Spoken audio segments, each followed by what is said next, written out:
Madam President, Excellencies, distinguished members of the General Assembly, greetings and namaskar from 1.4 billion people of Bharat. I congratulate the President of the General Assembly, His Excellency Mr. Philemon Yang, and strongly support the 79th UN General Assembly's theme of leaving no one behind.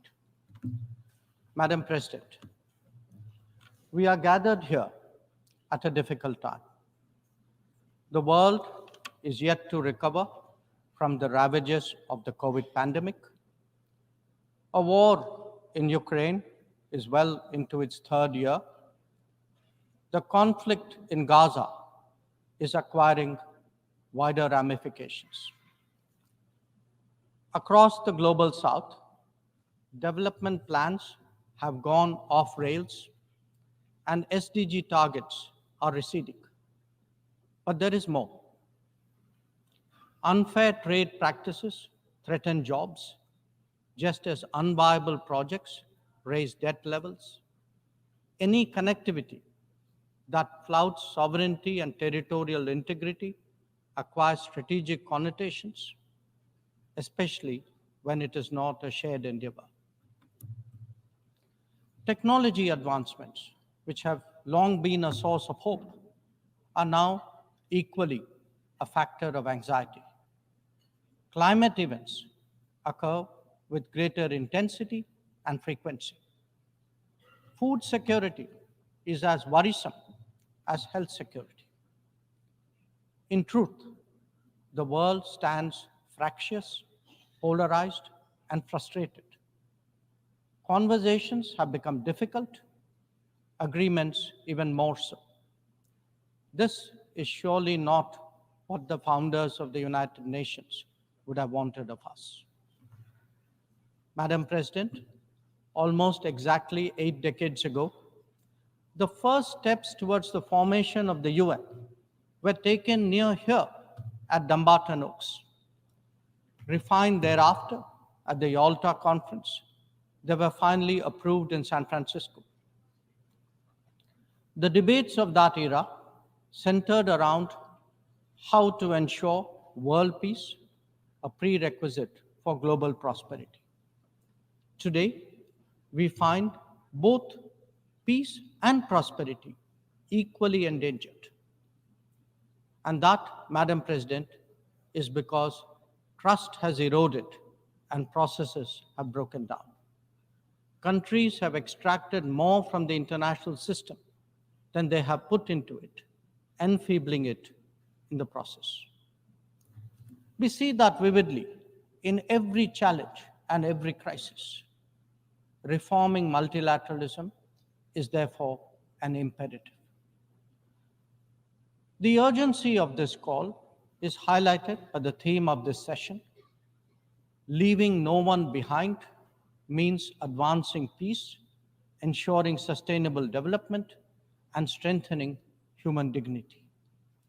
This cannot be delivered by a UN paralyzed when faced with division, conflict, terrorism, and violence. Nor can it be advanced if access to food, fuel, and fertilizer is jeopardized. When capturing markets lacks restraint, it damages the livelihood and social fabric of others. Evasion of climate action responsibilities by the developed undermine the growth prospect of the developing. Indeed, when resource crunch limits the very pursuit of SDG targets, it is not just economies, but human dignity itself that is imperiled. If the world is in such a state, this body must ask itself, how has this come to pass? The problems arise from a combination of structural shortcomings, political calculations, naked self-interest, and yes, disregard for those left behind. It is natural to feel overwhelmed by what we confront now. After all, there are so many dimensions, different moving parts, issues of the day, and the changing landscape. But every change must begin somewhere, and there is no better place than where it all started. We, the members of the United Nations, must now seriously and purposefully address ourselves to that task. Not because it is a competition for influence or a squabble for positions, but because if we carry on like this, the state of the world is only going to get worse. And that could mean that more of us are going to be left behind. Madam President, as the world contemplates these concerns, India has sought to respond in a variety of ways. First, by focusing on the issues of the vulnerable, women, farmers, and youth, and fashioning targeted policies and initiatives for their betterment.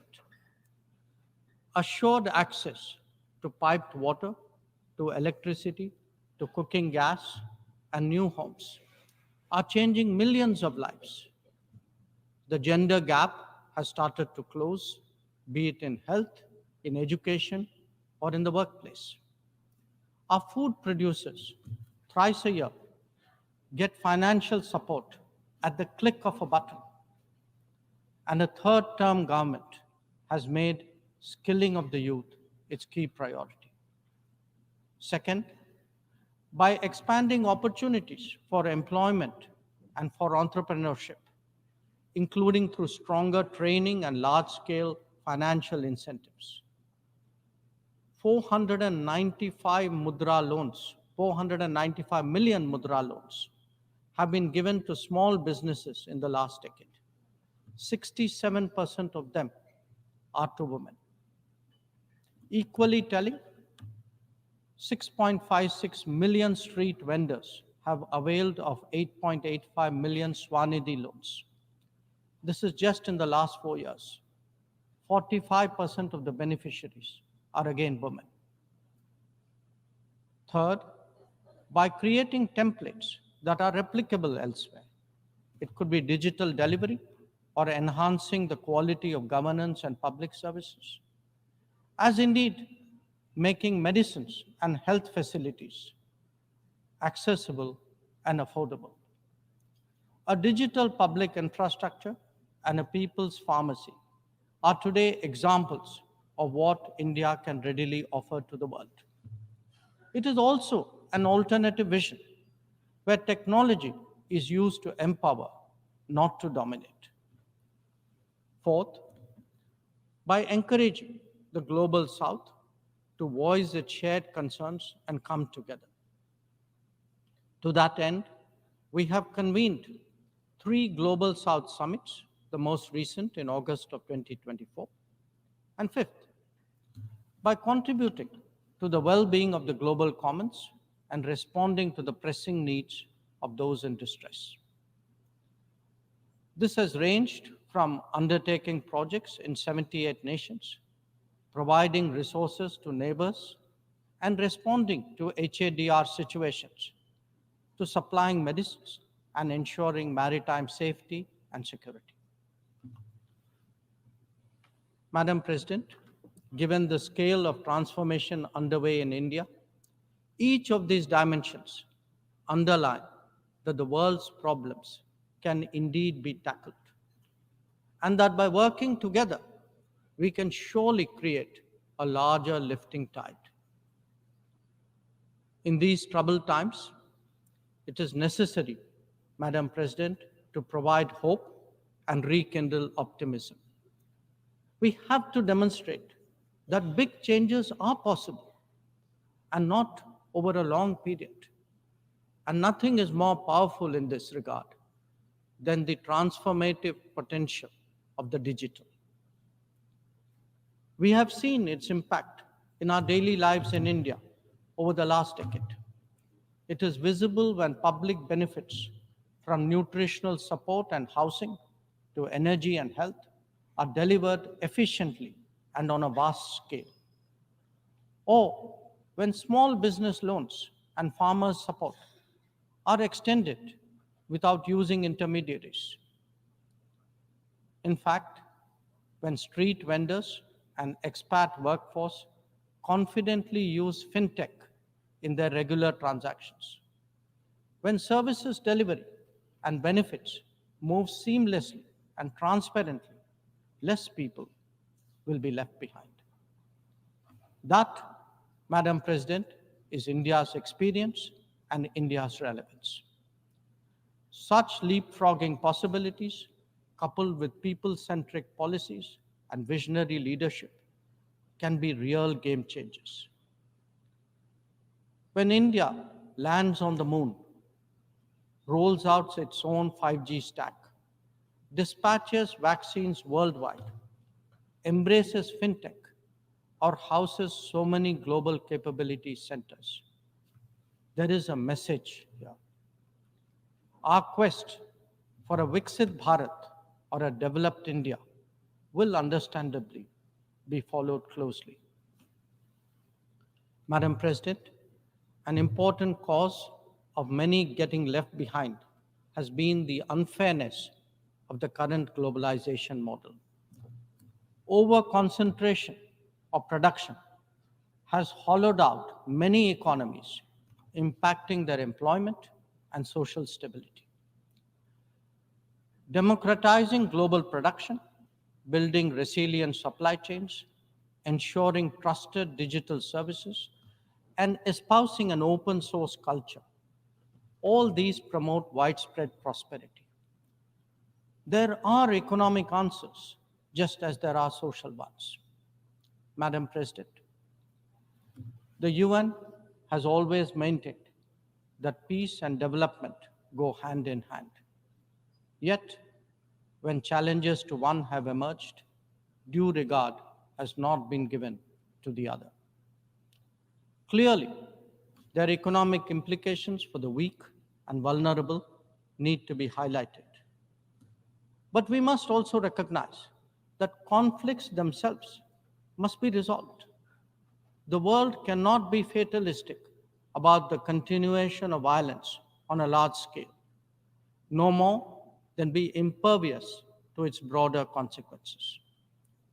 Whether it is the war in Ukraine or the conflict in Gaza, the international community seeks urgent solutions. These sentiments must be acknowledged and acted upon. Madam President, the UN is a testimony to the agreed principles and shared objectives of the world order. Respect for international law and commitments are among the foremost in that regard. If we are to ensure global security and stability, then it is essential that those who seek to lead set the right example. Nor can we countenance egregious violations of our basic tenets. Terrorism is antithetical of everything that the world stands for. All its forms of and manifestations must be resolutely opposed. The sanctioning of global terrorists by the United Nations should also not be impeded for political reasons. Madam President, many countries get left behind due to circumstances beyond their control.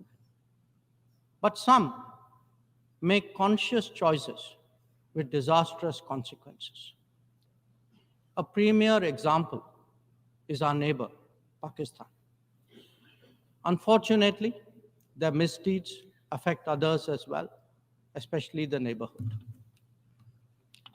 When this polity instills such fanaticism among its people, its GDP can only be measured in terms of radicalization and its exports in the form of terrorism. Today, we see the ills it sought to visit on others consume its own society. It can't blame the world. This is only karma. Madam President, a dysfunctional nation coveting the lands of others must be exposed and must be countered. We heard some bizarre assertions from it at this very forum yesterday. So let me make India's position perfectly clear. Pakistan's cross-border terrorism policy will never succeed, and it can have no expectation of impunity. On the contrary, actions will certainly have consequences. The issue to be resolved between us is now only the vacation of illegally occupied Indian territory by Pakistan, and of course, the abandonment of Pakistan's long-standing attachment to terrorism. Madam President, the global order is inherently pluralistic and diverse. The UN began with 51 members. We are now 193. The world has changed profoundly, and so have its concerns and its opportunities. But to address both, and indeed to strengthen the order itself, it is essential that the UN be the central platform for finding common ground. And that it certainly cannot be by remaining anachronistic. Large parts of the world cannot be left behind when it comes to deciding the key issues of our times. An effective and efficient UN, a more representative UN, and a UN fit for purpose in the contemporary era is essential. Let us therefore send out a clear message from this UNGA session. We are determined not to be left behind. By coming together, sharing experiences, pooling resources, and strengthening our resolve, we can change the world for the better. I thank you, Madam President.